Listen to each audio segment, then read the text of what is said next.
Good morning, students. Welcome to Christ College Autonomous Audit course for the BA students, Human Rights. We discuss our fifth module, Human Rights in India. Today we discuss various human rights movements in India. There are major, here I would like to discuss the major three human rights movement in post-independent India that we have to remember. This is the post-independent, not the post-independent India. There are major three movements: People Union for Civil Liberties or PUCL, then Chipko movement, then Narmada Bachao and Andolan. In these three, the first one is more general kind, but the second and third regard as environmental rights movement. Let's see what's the People Union for Civil Liberty or PUCL. This People Union for Civil Liberty is a NGO. It headquartered in Delhi. Its headquarters in Delhi.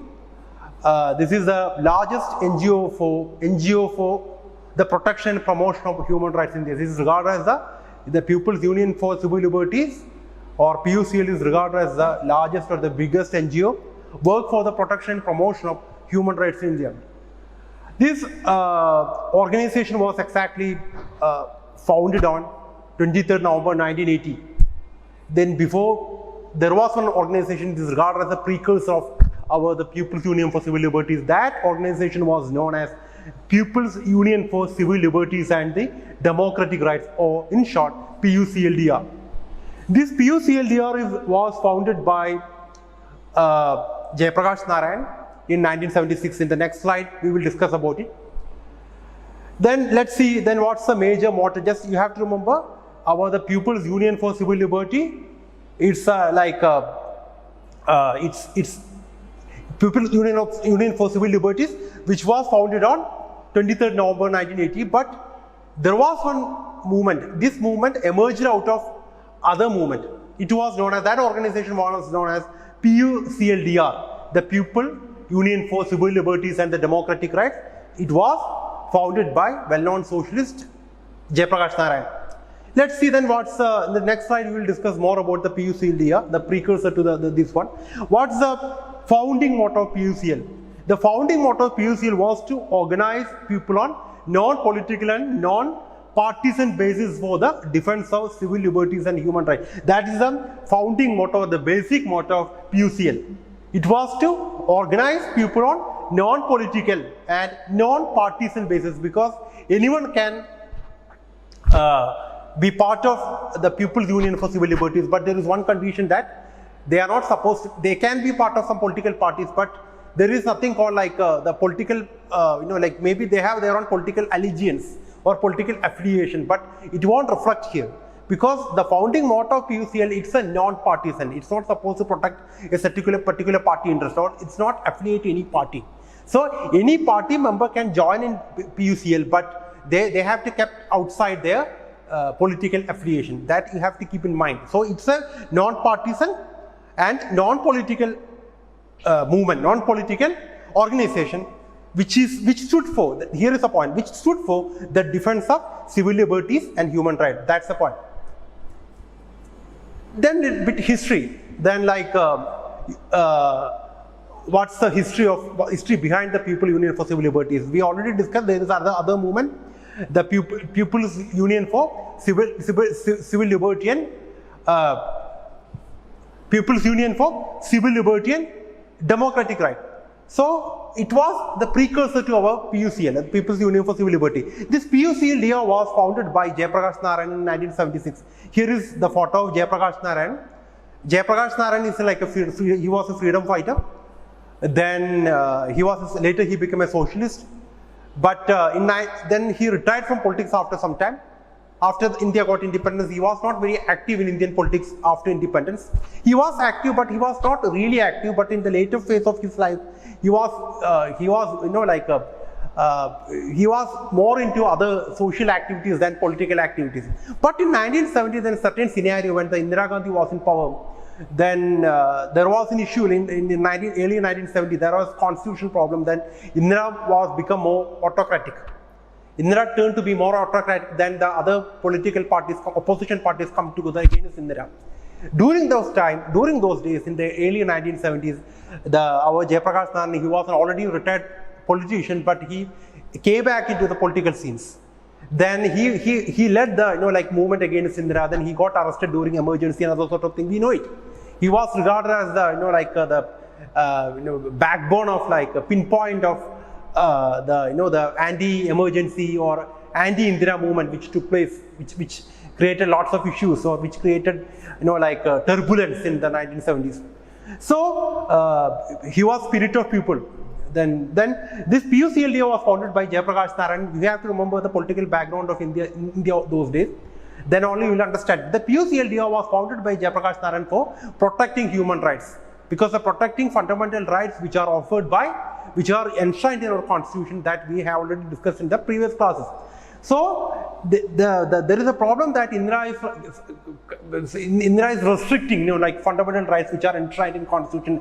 So our Jayaprakash Narayan came into scene. So he started this PUCL for the protecting the human rights. You have to remember, it doesn't have any sort of political affiliation, because this is only for protecting fundamental rights and other human rights of ordinary Indian citizen. That you have to keep in mind. There is nothing, this is completely non-partisan, because it has nothing to do with Indian politics. This is only for protecting fundamental rights of Indian citizen, that Jayaprakash and others thought that it is in danger. It was in danger. So as I already discussed, PUCL was free from political biasness. Then PUCL acted as a platform which promoted defense of civil liberties and human rights. Then in 1976, it was founded by Jayaprakash Narayan, but V.M. Tarkunde, other political activists, not exactly political activists, human rights activists, V.M. Tarkunde was elected as president, and Krishan Kant later became our vice president. That Krishan Kant is elected as general secretary. So this PUCL was founded by Jayaprakash Narayan in 1976. But in that founding conference, V.M. Tarkunde was elected as president, and Mr. Krishan Kant, he later became Indian vice president. Later Krishan Kant became general secretary. So then what happened to this organization? Then we know that India was in emergency period between 1975 to 1977. After ban of lifting of emergency, then Janata Party came into power. Then Jayaprakash Narayan again, his mission became successful. So he again withdrew from active politics. He concentrated on other social activity that he was doing earlier days. He was more like a sannyasi, very respectable, venerable person in his late 70s. So by 1979, Jayaprakash passed away. In 1979, Jayaprakash passed away. Then the PUCL became inactive. Then Janata Party was in power. Then PUCL became inactive. Indira was in opposition. Congress was in opposition. Indira lost election. Congress was in opposition. In 1980, Congress again came back to power returned to power in 1980. So then the human rights activists like Tarkunde and others, they concerned about the fundamental rights, the future of civil rights in India. So they tried to, you have to remember, by the time Jayaprakash Narayan passed away, then there is no one else, there is no father figure for the movement. PUCL was there, but it was really inactive. So the people like Tarkunde and others, they decided to reform the PUCL. Then they formed another organization. That organization is, we are discussing, PUCL, People's Union for Civil Liberty. There are some certain functions, we already discussed about the fundamental motto of the PUCL, but there are some certain functions, basic functions of PUCL. This organization was founded in 1980 after the death of Jayaprakash Narayan. Then remember, by the time of coming of this organization, the Congress returned to power. Janata Party ousted of power. The Congress returned to power. Indira again became Indian Prime Minister. That's the background. So they were human rights activists were worry about the future of Indian civil liberties.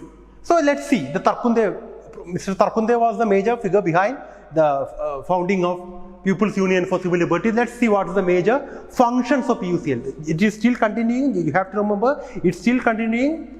Then that organization's headquarters in Delhi, it's very active. It's regarded as the biggest NGO associated with human rights in India. So what are the major functions of PUCL? First of all, to increase consciousness about commitment to human rights and civil liberty among all sections of people. That's in short, simply in simple words, it just like increase awareness. It increase awareness among people about fundamental human rights and other civil liberties, because I already discussed in the earlier classes, India is a very diverse country, it's very diverse and unequal. Okay, it's not egalitarian like some sort of like Scandinavian countries like Norway or Finland and other places. It's very diverse, more than 1.3 billion people, then very heterogeneous, so many languages, so many castes, so many religions, then significant number of tribal population, significant number of illiterate. So then in certain places is quite patriarchal in nature. So the human rights is enshrined in our Indian constitution, but most of the people don't have any idea about it. So one of the major motto of PUCL, People's Union for Civil Liberty, is create more awareness among people about human rights and civil liberty, which is applicable to all Indian citizens, which are enshrined in our Indian constitution. The other, to provide platform for all groups, including political parties, to come together for furthering the cause of human rights. I already discussed, even in the case of PUCL-DR or even the case of PUCL, there is no role for parties. Anyone can join it irrespective of their political background. But they should they should keep in mind that they don't have any sort of political advantages. They are not looking to any sort of political advantages. They should be part of the movement only for strengthening the ideals of human rights in India. That they have to keep in their mind. Then in other words, all political party members are welcome, because there is no restriction. You don't have any sort of affiliation with any political party. There is no problem. Any political party members can join in this movement, but they don't use it as a platform or any sort of political advantage. The third point, to energize and creatively use existing institutions like courts and the press, so that they may become more sensitive to human rights situation in India. That already I discussed, like the role of courts and media in the case of human rights, promoting human rights. Just strengthening courts and press, or in other words, like the PUCL promoted, PUCL brought into the attention of court so many PLI. They forwarded lots of PLI, public interest PIL, public interest litigation. They forwarded so many public interest litigation. We already know what is public interest litigation, to the court for general public. So then court came to know about certain injustices happening in certain sections or certain part of the country. You should keep in mind, our country is very big, huge, very diverse. It's not at all uniform. So issues are, issues are varies from place to place. Some places can be very developed, but at the same time, some places can be very underdeveloped, very backward. See the fourth point, to intervene directly in cases where gross violations of human rights take place. That we already discussed. I just mentioned that. The PUCL forwarded lots of public interest litigation cases to court, because PUCL invited attention of court to the gross violations of human rights in different parts of country. Let's go to the next sort of movement, like environmental based human rights movements. We here discuss, as I already mentioned today, we discuss three major human rights movement in the post-independent India. We already discussed about the People's Union for Civil Liberties. That's a more kind of a general movement. Then the next two, Chipko movement and Narmada Bachao Andolan, they are regarded as environmental movement, because environment-based human rights movements. Let's see what is the environmental movements are. Environmental rights. It's now clean environment is regarded as a third generation right. It's regarded as a third generation human rights. This is different from fundamental rights. Fundamental rights are basic, that's the first generation right. Now the clean environment is regarded as a third generation right, because it's clean environment is regarded as one of the human right. This sort of concepts developed in after 1970. As you know that our globe got industrialized tremendously, massively in the last 2 centuries, especially in the last 2 centuries, 19th and 20th century, because 21st century now we are in beginning, just only 20 years gone past. But in the 19th and 20th century, our universe, our world developed tremendously, industrialized tremendously. This industrial revolution, you might be knowing that industrial revolution which took place started in Great Britain in 19th century, then it spread to other parts of Western world, then to United States, then to the Eastern Bloc, the USSR and other places. So that sort of mass scale industrialization naturally ended in